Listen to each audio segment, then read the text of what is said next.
સો good evening. સો અત્યારે વાગ્યા છે રાતના 11. દરરોજ રાતના 11 જ વાગ્યા, બિકોઝ અમે દરરોજ રાત્રે 11 વાગે ફ્રી થઈએ છીએ, નહીં નીરો?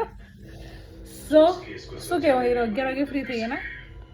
મને છે ને અહીંયા ઉપર બળે જાય સવારે પેલી પલ્સ ચોકલેટ આવે ને 5-6 ખાઈ ગયો છું ને એક હંગાતે. મેં યસ નો યાર એના માટે કીધું એને બધા વાત કાપી નાખી. અમારા ઘરની અંદર મચ્છરનો ત્રાસ એટલો વધી ગયો છે, ખબર નહીં દર શિયાળામાંથી ક્યાંથી ઉદ્ભવીને આવી જાય એ જ ખબર નહીં પડતી. જ્યારથી વિક્ટરે વીક ઓફ લીધી ને ત્યારથી અમારા ઘરમાં મચ્છર આવી ગયા છે. એટલા મચ્છર છે ને, ના પૂછો વાત. કપડાં લઈએ ને તો મચ્છર જ ઉડે. મેં વિચાર્યું અમારા કરતાં તો વધારે આ ઘરની અંદર મચ્છર રહે છે. ભાડું લેવાનું છે બધા જોડે, હવે એગ્રીમેન્ટ કરાવવાનું છે, રેન્ટ એગ્રીમેન્ટ, પછી રાખવાના છે.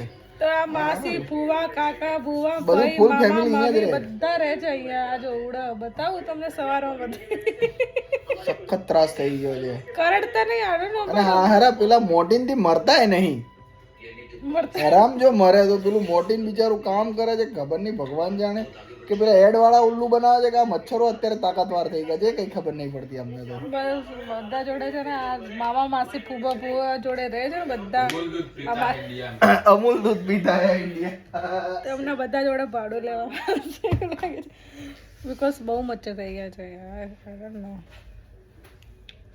કઈ ના ભાઈ, જતા રહેશે. એમનો ટાઈમ છે અત્યારે. આઈ થિંક એમને શિયાળામાં ઠંડી લાગે એટલા માટે ઘરમાં. અમે નહીં રહેતા આખો દિવસ, એટલે એ લોકો રહેવાઈ ગયા છે. શું કેવું વિક્ટર તારે? અમૂલ દૂધ પીતા હે અમૂલ. અહીંયા નીચે મેં પાણીનો ડીગોડી રાખે છે, બિકોઝ અમારું સ્ટેન્ડ તૂટી ગયું છે. Okay bye, good night.